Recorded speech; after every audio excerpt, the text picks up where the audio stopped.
नमस्कार, मी संदीप. आज आलेलो आहे बीड जिल्ह्यातल्या परळी इथं, अर्थात मराठवाड्यामध्ये महाराष्ट्र सरकारच्या पशुसंवर्धन विभागानं आयोजित केलेल्या महापशुधन एक्स्पो 2026 मध्ये हे माझ्यासोबत आहेत डॉक्टर संतोष वाघचौरे. गेल्या जवळपास 25 वर्षापेक्षा जास्त काळ ते पशुवैद्यकीय विभागामध्ये प्रॅक्टिस करतात आणि आता स्वतः रिसर्च सुद्धा करतात. डॉक्टर साहेबांसोबत आमचं रेग्युलर बोलणं होत असतं आणि त्यांनी सांगितलं की मराठवाड्यामध्ये दुग्ध व्यवसाय वाढीस लागण्यासाठी संकरित गायींची पैदास वाढणं गरजेचं आहे. मराठवाडा एक अतिशय उष्ण भाग आहे महाराष्ट्रामध्ये, त्यामुळे इथं पशुपालन विशेषतः दुग्ध व्यवसायाला अनेक अडथळे आहेत. पण या सगळ्या अडथळ्यांवर मात करत आता नवीन पिढी, नवीन शेतकरी बरंच काही प्रयोग करतायत, यशस्वीरित्या करतायत. आणि आज आपल्यासोबत बोलण्यासाठी काही शेतकरी सुद्धा आहेत मराठवाड्यातले आणि स्वतः डॉक्टर साहेब आहेत. डॉक्टर साहेब, नेमके ह्या ज्या जर्सी गायी दिसत आहेत, संकरित गायी, मराठवाड्यात या गायींचं पालन फार यशस्वी झालं नाही असा बराच काळ एक ट्रेंड होता किंवा हा ट्रेंड समज होता. तो समज इथल्या शेतकऱ्यांनी खोडून दाखवलाय. या कोणत्या गायी आहेत, किती दूध देतात आणि हे शेतकरी कुठून आलेत, कसं त्यांचं उत्पन्न आहे आणि किती त्यांनी उत्पन्नामध्ये शाश्वती गाठलेली याविषयी आम्हाला सविस्तर नक्की बोला. मला वाटतं मराठवाड्यामध्ये मराठवाडा म्हटलं, मराठवाड्याची शेती म्हटलं की दुर्दैवाने बऱ्याच वेळा मीडियातनं तर आपण शेतकरी आत्महत्या आणि अशा बातम्या ऐकतो. परंतु मराठवाड्यात, त्याच मराठवाड्याच्या मातीमध्ये असे शेतकरी आहेत, असे अफलातून शेतकरी आहेत आणि जे खऱ्या अर्थाने माझ्या दृष्टीने हिरो आहेत. समाजामध्ये हिरो म्हणून जर त्यांना कुणाला प्रोजेक्ट करायचा असेल तर ह्या लोकांना केलं पाहिजे. किंवा इथे तुम्हाला जेवढे दिसत आहेत ह्या सगळ्यांना हजारो शेतकरी आहेत आणि ते खऱ्या अर्थाने हिरो आहेत. हे हिरो याच्यासाठी आहेत की मातीमधून पैसा कसा निर्माण करायचा, एक स्वतः शून्यातून विश्व कसं निर्माण करायचं हे दाखवणारे हे मूर्तिमंत उदाहरण असलेले खऱ्या अर्थाने रिअल हिरो आहेत. आणि त्यांची ताकद म्हणजे ही आहे की ज्याला आपण मी तुम्हाला खरंच विनंती करेल की ह्या गायी दाखवा, की मातीमध्ये, मराठवाड्याच्या मातीत ही जर्सी जी युरोप मधली ब्रीड आहे, परंतु हिची एक खासियत आहे, शरीराने छोटी परंतु कोणत्याही आजाराला सहन करण्याची ताकद जास्त असलेली ही ब्रीड आहे. आणि ह्या ब्रीडला जे महत्वाची गोष्ट म्हणजे उष्णता सहन करण्याची ताकद हिच्यात खूप मोठी आहे. क्लायमेट रेझिलियंट आहे, ज्याला आपण असं म्हणू शकतो की उष्णता सहन करून देखील शरीरानं कमी, याच्यापेक्षा शरीरानं अक्षरशः 50% वजन हिचं आहे. आणि हिचं दूध हे कोणत्याही देशी गायीपेक्षा सरस आहे असं मी खात्रीनं म्हणेल. एक पशुवैद्यकीय तज्ज्ञ म्हणून सांगेल. मुळात A1 A2 हे थोतांड जरी असलं, म्हणजे A1 A2 एक्झिस्ट करतात, परंतु त्याचा मानवी आरोग्यावरती काहीही सिग्निफिकन्स नाही. आणि जरी त्या भाषेत जरी बोलायचं झालं तर हे 100% A2 दूध देणारी गाय आहे. आणि हिचं दुधातलं जे काही फॅट पर्सेंट आहे ते 6% फॅट आहे, म्हणजे म्हशीच्या जवळ जात आहे. आणि इथं 6 फॅट इथं चेक केलेले काल. 24.5 लिटर दूध तिने लाईव्ह मिल्किंग मध्ये एक्सपो मध्ये दिलेलं आहे. घरी ती 27 लिटर देते वयाच्या 24व्या महिन्यात. वयाच्या 24व्या महिन्यात हिने. तुमचं? माझं नाव नागमठाण, तालुका वैजापूर, जिल्हा छत्रपती संभाजीनगर. नाव काय? योगेश चव्हाण. यांची एक अजून मी खासियत सांगेल की ह्या शेतकऱ्याकडे फार मोठा शेतकरी नाहीयेत, 10-12 गायींचा गोठा आहे. स्वतःच्या हिमतीवरती शेण भरणं, शेण काढणं, गायींची काळजी घेणं हे सगळं ते करतात. आणि विशेष म्हणजे या माणसाकडे ही जी आज 24 महिन्याची गाय आहे ती आज दुसऱ्या वेतासाठी परत प्रेग्नंट आहे 1 महिन्याची. आणि हो, वयाच्या 13व्या महिन्यात ती प्रेग्नंट राहिली होती आणि त्यानंतर तिने 27 लिटर दूध दिलंय. आणि ब्रीड कॅरेक्टर जर म्हणाल तर जर्सीचे जगभरातले बेस्ट ब्रीड कॅरेक्टर तिच्यामध्ये आहेत. आणि हिची कालवड यांची एवढी ख्याती आहे शेतकऱ्यांमध्ये महाराष्ट्रातल्या की हिची पहिली कालवड वयाच्या 8व्या दिवशी 80,000 रुपयाला त्यांनी विकली. आणि तिची बुकिंग पोटात असतानाच झाली होती, कारण त्यांना माहित होतं की सॉर्टेड सिमेंट वापरलंय. म्हणजे तुम्ही विचार करा की मराठवाड्यातला एक शेतकरी, कितवी शिकलात तुम्ही?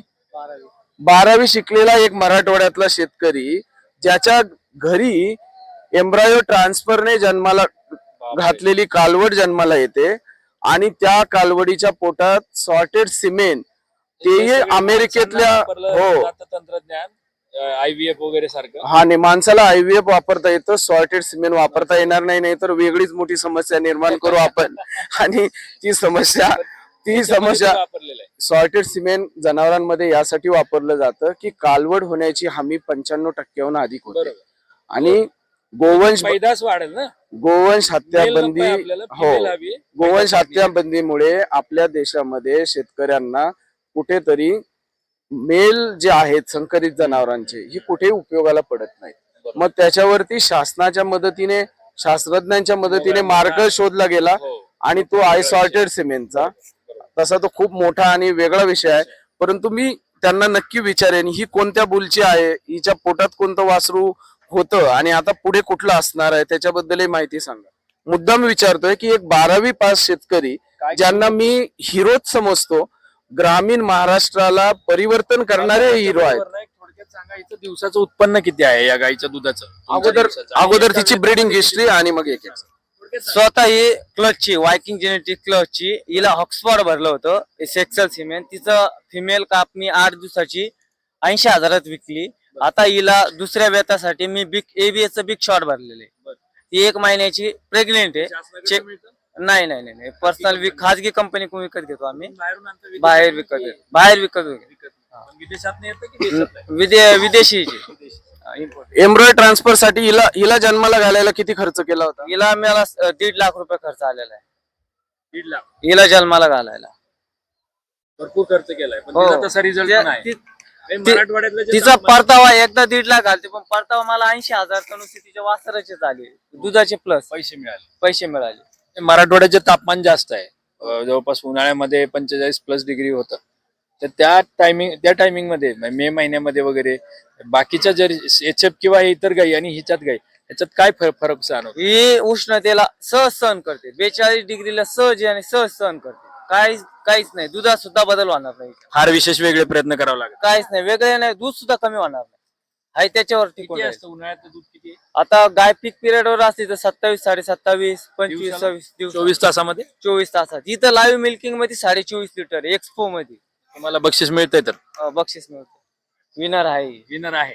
दोन्ही विनर आहे. मग मला अजून एक सांगा, दुधाला फॅट परत एकदा रिपीट करा. काल चेक केला, हिचा 6 फॅट होता. म्हशी एवढा? म्हशी एवढा.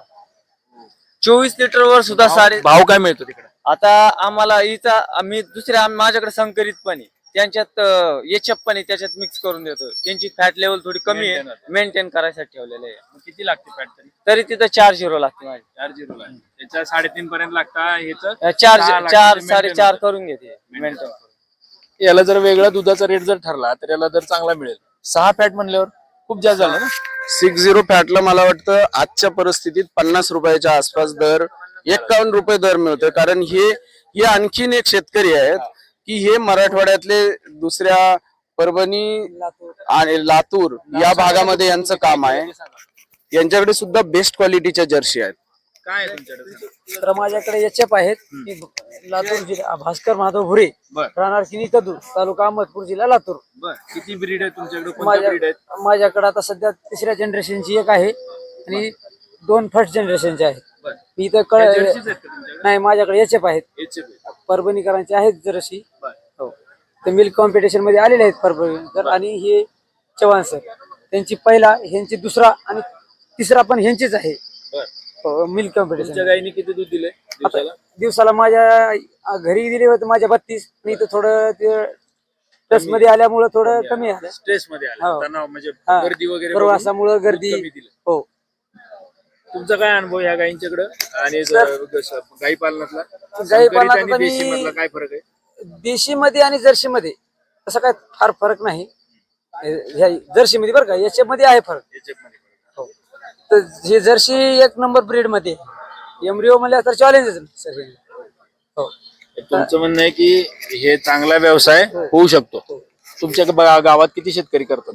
सध्या शेतकरी म्हणतो मी एकटाच आहे. एकटेच आहे. आणि उत्पन्न किती आहे तुमचं दिवसाचं? माझ्या दिवसात आता सध्याच्या 1600 रुपये उत्पन्न आहे एका, म्हणजे 3 गायामध्ये. शेतातल्या कुठल्या सोयाबीन कापसापेक्षा इतर पिकापेक्षा परवडतं? रोज 10 दिवसाला पैसे येते सर मला. हो, आणि स्वतः मी फोटोग्राफर पण आहे, माझ्या घरचे करतात आणि मी उगा सपोर्टिंग म्हणून करतोय सर. अच्छा. माझा बिझनेस दुसरा आहे, पण आमचे पाहुणे पण करतात आणि हे पण, म्हणजे मी आमच्या तुम्हाला थोडक्यात शेती आणि इतर व्यवसाय इतकाच शाश्वत रिलायबल व्यवसाय शेतीला देशी- जोडधंदा म्हणून हा एक नंबर धंदा आहे सर. शेतीला कधी मी चॅलेंज देऊन सांगतो, शेतीला हा धंदा कधीच आवरणार नाही, पुढे जातो हा धंदा. शेतीला दूध धंदा आवरणार नाही. हा, एक नंबर म्हणलं तर दूध धंदा, आणि दुसरा म्हणलं तर आजच्या कंडिशनला शेती. शासनाकडनं सपोर्ट मिळतो का? शासनाकडून थोडाफार मिळतो, पण स्वतः शेतकऱ्यांना प्रयत्न केल्यास शासनाची सुद्धा गरज लागणार नाही सर. स्वतः शेतकऱ्यांनी प्रयत्न केले पाहिजे. मराठवाड्यात एकूण दुधाचं उत्पादन कमी आहे, पशुपालन कमी आहे. आता आपण एक्सपो मध्ये बघितलं, कोल्हापूरचे, सांगलीचे, सोलापूरचे, नगरचे शेतकरी आपल्या कितीतरी वर्ष पुढे आहेत, मराठवाड्याच्या पुढे आहेत. हा एक्सपोच्या निमित्तानं आपल्याला ते बघायला पण सर, मिळालं. आम्ही पण इथं आपण जे मागे राहिलोय, मराठवाडा म्हणून मागे राहिलोय, ते पुढे जाण्यासाठी तुम्हाला संधी दिसते. आणि शेतकऱ्यांनी काय केलं पाहिजे? मराठवाड्यातल्या लोकांना आव्हान काय करावं? 2026 आहे, 2029 पर्यंत आम्ही पंजाबच्या पुढे जाऊ अशी आमची खासियत आहे. साहेब, मराठवाड्यातला शेतकरी कळस मध्ये असू द्या, इथं असू द्या, आमच्या गाया आलेल्याचे 4-4, 5-5 आम्ही नगर मध्ये जाऊन सुद्धा नंबर काढलेले. तुम्ही मोजके लोक आहे ना, संख्या वाढत नाही ना. संख्या वाढत नाही, संख्या वाढली पाहिजे फक्त. नाही तर मराठवाड्यातले ब्रीडर आज पण टॉपलाच. हे दोन शेतकरी आहेत मराठवाड्यातले, लातूर आणि छत्रपती संभाजीनगर जिल्ह्यातले. दोघांच्याकडे एचएफ गायी आहेत आणि यांच्याकडे विशेषतः चव्हाण साहेबांच्याकडे जर्सी आहेत, ज्या जुनं ब्रीड आहे ते. आणि यांचं म्हणणं आहे, यांचा अनुभव आहे की मराठवाड्यातल्या उच्च तापमानाला ह्या गायी टिकतात. तापमानामध्ये या गायींना आजार होत नाहीत, दुधाचं उत्पादन टिकून राहतं. आणि दूध उत्पादन हे फ्युचर आहे मराठवाड्यामध्ये.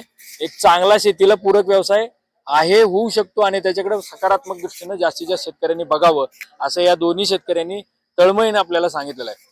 मला वाटते मराठवाड्यातल्या शेतकऱ्यांनी शेतीला जोडधंदा म्हणून दुधाच्या व्यवसायाकडे सकारात्मक पाहिलं पाहिजे.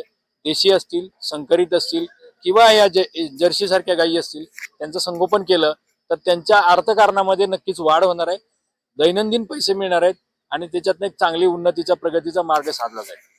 थांबूया इथं. धन्यवाद.